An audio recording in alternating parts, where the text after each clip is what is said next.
Isabella and the Orphan. Once upon a time, there lived a great king, whose glories and strength were far and wide. His friends respected him immensely, while his enemies feared him terribly. And although the king had all the pleasures one could ever wish for, yet he was extremely sore about one thing. He had 3 daughters, Amanda, Lily, and Elizabeth. He excessively feared for their safeties. He very well knew that nothing can touch them while he ruled the kingdom of Utopia. But what would happen to them should he die in a war, was the question that often haunted him at nights. One day, the king went to the room of his little daughters, and to his great surprise, found all 3 girls engaged deeply in their respective hobbies. Amanda, the oldest of the trio, was busy decorating her tiara. Lily, twisting her lips in a beautiful way, was sorting out the dress she would wear at the evening ball. And while the 2 sisters were busy preparing for the evening dance, to the king's greatest amazement, his 3rd daughter, and also the youngest one, Isabella, with her pencil, was pretending to kill invisible enemies.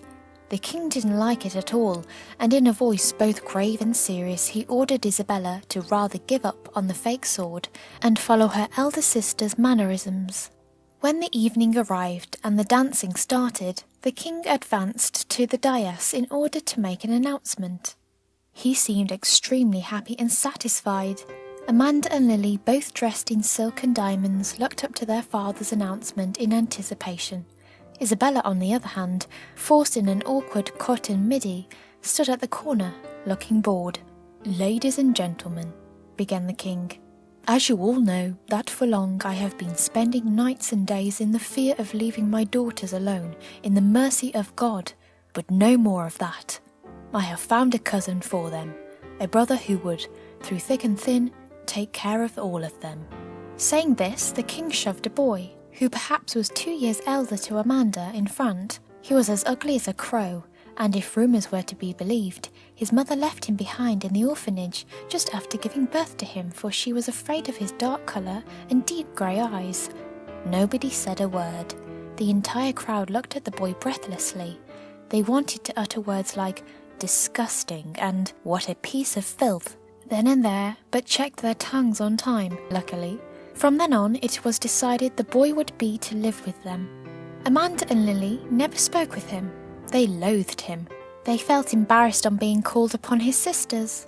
One day, Isabella, who until date had remained away from the ugly boy, happened to walk over to the hills near the palace. The boy was sprawled on the lush green grass and was counting and establishing the positions of the twinkling stars. "What are you doing?" asked Isabella timidly. All along she had known what her sisters thought of him, and so she treaded the conversation ultra-cautiously. "It is the Orion," he said, pointing his fingers towards a constellation of the shape of a hunter. Dear Isabella, with the heart of a seeker, could not help lying down next to him and looking up at the Orion. "Why is it called Orion and not Hunter?" asked a curious Isabella. This time the boy turned over to her side, looked into her eyes and gently whispered, "Because Orion was cursed." Looking in those grey eyes, something belled inside Isabella's tummy, and to check its consequences, she sat down immediately and asked him, in a bored manner, "What curse?" Like a magnet, he got up too, his lips still formed in a smile, and in the same magical way he answered, "He made the mistake of loving the beautiful Artemis." "And who was Artemis?" asked Isabella, failing to hide her curiosity. "Seriously, you don't know anything," he cheeked and brushed her hair in a playful manner. "She was a Greek hero," he added. For the first time in her life, Isabella had blushed, and that too as red as a rose. And although she had often made fun of her sisters who would go red at anything said to them by men, yet here she was, getting redder about something entirely childish. To hide her embarrassment, she quickly got on her feet and shouted at the top of her voice, "You orphan! You black beast! How dare you touch me!" And with that she walked past him, wiping the tears off her eyes, secretly. When at dinner he didn't show up, the king got worried and asked the 3 girls, "Why isn't the orphan boy at table?" Isabella, who had seen his sisters insulting him openly, couldn't understand why she should take her insults exceptionally, as it was the first time he had missed his dinner. When the dinner got over and everybody had retired to their rooms, Isabella stood outside his room wondering how to make him eat at least a morsel of food. "I'm sorry," she whispered, leaning towards the door. "I didn't mean a word I said there."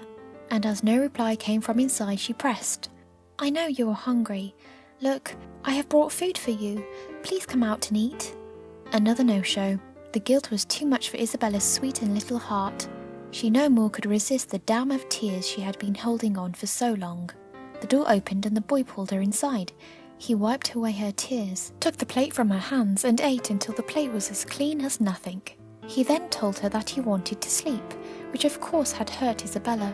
She thought him rude and selfish. But before she could leave the room in a flush of anger again, he held her hand and said, "Artemis could not have been more beautiful than you." From that day on, they became the best of friends. They spent nights and days together, talking about constellations, palaces, armies and gods. They were inseparable companions, and Amanda and Lily, who thought them fit only for each other, often made fun of them. One day the king decided that it's time the orphan boy goes to another kingdom to get his lessons in war and weaponry, and it would be about 6 years before he comes back. He went away, and Isabella, with a broken heart, dreamt of him day in and day out. The years passed, and all three girls continued with their lives as smoothly as before. After the end of 6 years, when the orphan boy returned, he was surprised to find that Amanda, who was now 24, had turned into a divine beauty. For the moment, he could not take his eyes off her, and Amanda and Lily, who had earlier hated even the sight of him, too, had noticed how 6 years of excessive physical training and healthy food had done him immense good. He looked as handsome as a Greek god. After his return, the king got extremely happy and turned down from his throne. It was just a matter of seconds and he became the new king of Utopia. He tried very hard, in fact desperately, to have a proper conversation with Isabella, but Isabella, ashamed of her appearance in contrast to her two gorgeous sisters, kept the distance wide. She didn't want him to treat her with pity. She wanted him to marry the girl he liked the most. Soon the boy got tired of chasing Isabella and gave up on her. So when the king asked Amanda, who is she willing to marry, and she named him, he didn't resist. Because the pain was excruciating, and it was necessary to kill it in the nib, Isabella swallowed poison. For nights he had been watching her. Her memories haunted him. He wasn't able to pass a single night in peace. And so on that day, when he saw her walking up to the terrace with a bottle in her hands, he had run straight to the tower. But when he reached there, she had committed the inevitable. She had taken her life. Now he was alone, all on his own. He took her in embrace and gave out a cry of full pain and anguish. And when his cries and yells had gained enough attention, and when Amanda had seen him breathing hard and talking gaspingly, he kissed Isabella full on her lips, repeating, "Why did you do this to me, when I loved you with all I had?" To everyone's surprise, the woman lying pallid and dead, a moment hence suddenly came back to life.